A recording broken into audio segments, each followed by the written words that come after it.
जय मां सरस्वती।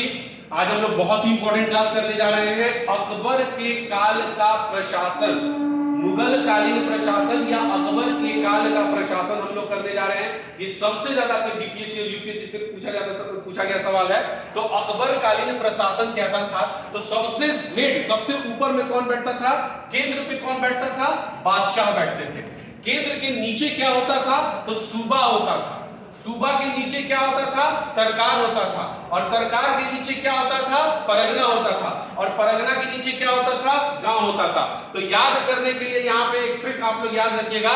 सुबह सुबह सरकार साहब पान खा के गांव में घूमने गए, तो सूबेदार, सरकार, परगना और गांव। देखिए, केंद्र में होते थे बादशाह। बादशाह मतलब जो समय जो भी मुगल बादशाह होते थे वो होते थे। उसके नीचे सूबा, सूबा का हेड कौन होता था?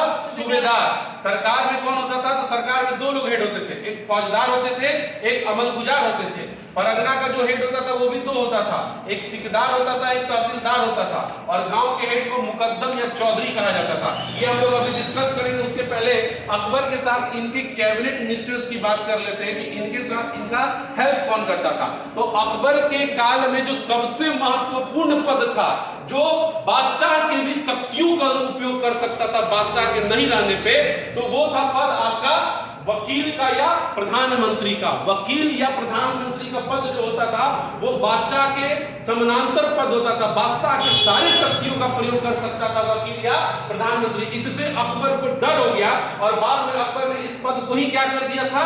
समाप्त कर दिया था। तो वकील और पीएम के पद पर अकबर के काल में कौन था? बैरम खां था। और उसके बाद, उसके नहीं रहने के बाद महमा अंगा जो थी, ये दो लोग वकील और प्रधानमंत्री के पद पर रह चुके हैं अकबर के काल में। अकबर ने इस पद की शक्तियों को देखते हुए कि ये मेरा सारा शक्ति ये लोग इस्तेमाल ना कर ले, तो इसलिए इस पद को समाप्त करके उससे कम पावर का एक पद बनाया जिसको वजीर या दीवान कहा गया। क्या कहा गया? वजीर या दीवान।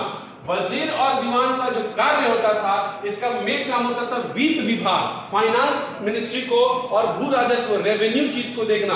भू राजस्व और वित्त विभाग को देखने के अधिकारी को क्या कहा जाता था? सर्वोच्च अधिकारी को वजीर या दीवान। अकबर के काल में सबसे महत्वपूर्ण यह पद जो था, एक व्यक्ति के पास था जो टोडरमल था। ये वही टोडरमल है जिसने जब्ती प्रणाली लाया था। कौन सी प्रणाली? जब्ती प्रणाली। और इसी का सुधारा हुआ प्रणाली अकबर ने अपने प्रशासन में लाया था, जिसको दहसाला प्रणाली कहते हैं। क्या कहते हैं? दहसाला। तो दहसाला, ये हम लोग इस पे बात करेंगे। दहसाला प्रणाली 10 साल में अनाजों की उपज को देख के औसत तरीके से कर निकाला जाता था, जिसको दहसाला प्रणाली कहा गया है। तो इसी टोडरमल का जब्ती प्रणाली का लाया हुआ सुधारा हुआ रूप था दहसाला प्रणाली। इसके बाद अगर हम बात करते हैं अकबर के काल में जो सबसे इंपॉर्टेंट पद था वो मीर बख्शी का पद होता था। मीर बख्शी जो होता था वो सेना का प्रधान अधिकारी होता था। इसके पास सारी नियुक्तियां होती थी, जितनी भी महत्वपूर्ण नियुक्तियां, मनसबदारी प्रथा जो था जिसमें जात और सवार का क्या किया जाता था? नियुक्ति वो यही करता था, मीर बख्शी करता था। जो खुफिया एजेंसी होता था उसका भी हेड कौन होता था? मीर बख्शी ही होता था अकबर के काल में। समझ में आ रहा है कि नहीं आ रहा है? अकबर के काल में जो सबसे इंपॉर्टेंट पद न्याय वाला पद होता था, न्यायिक सबसे इंपॉर्टेंट पद को जो हेड को, जो आज के समय सुप्रीम कोर्ट के जज साहब आपको कह सकते हैं, वैसा पद वाले को क्या कहा जाता था? आला काजी।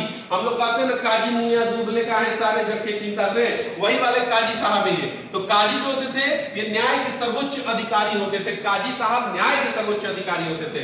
मीर सामा एक पद है जो अकबर के पूरे शाही महल का, अकबर के रसोई घर का, अकबर के कारखाने का, सारा चीजों का प्रधान होते थे।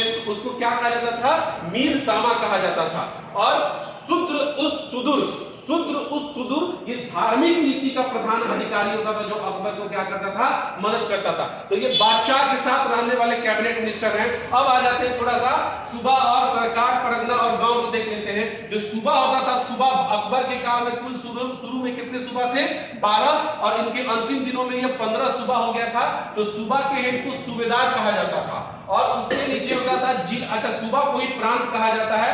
सूबा के नीचे सरकार होता था और सरकार को ही जिला कहा जाता है। आज के समय सरकार को दो तरीके से दो अधिकारी देखते थे, एक फौजदार, एक अमलगुजार। तो फौजदार आज के समय दंडाधिकारी हो गए, जो शांति व्यवस्था देख रहे हैं। कौन देख रहे हैं? शांति व्यवस्था। और अमल गुजार साहब आज के समय दंडाधिकारी ना हो कि भू राजस्व अधिकारी यानी कि मजिस्ट्रेट साहब हो गए, भूमि के राजस्व को ये देखते थे। तो फौजदार का काम शांति व्यवस्था को देखना होता था, अमल गुजार का काम भू राजस्व को देखना होता था। कहां पे? जिला में। जिला के सर्वोच्च अधिकारी होते थे। ठीक, इन सबकी नियुक्तियां निर्बख्शी कर रहा है। सरकार के नीचे क्या आ रहा है? परगना। तो जिला के नीचे आज के समय अनुमंडल होता है, उसी तरह परगना होता था। परगना को महल कहा जाता था अकबर के समय में। इसका जो हेड होता था उसको सिकदार कहा जाता था। सिकदार का काम होता था शांति व्यवस्था बनाए रखना, और इसी का समकालीन जो होता था तहसीलदार होता था। तहसीलदार का काम होता था भू राजस्व को देखना। ठीक, और सबसे नीचे जो प्रशासनिक इकाई थी उसको क्या कहा गया है? गांव। गांव के हेड को मुकद्दम कहा जाता था, या चौधरी कहा जाता था, या खुद कहा जाता था। ये है आपके अकबर कालीन प्रशासन। ऐसा और भी वीडियो बनता रहेगा आप लोग के लिए। Thank you. जय हिंद, जय भारत, जय मां सरस्वती।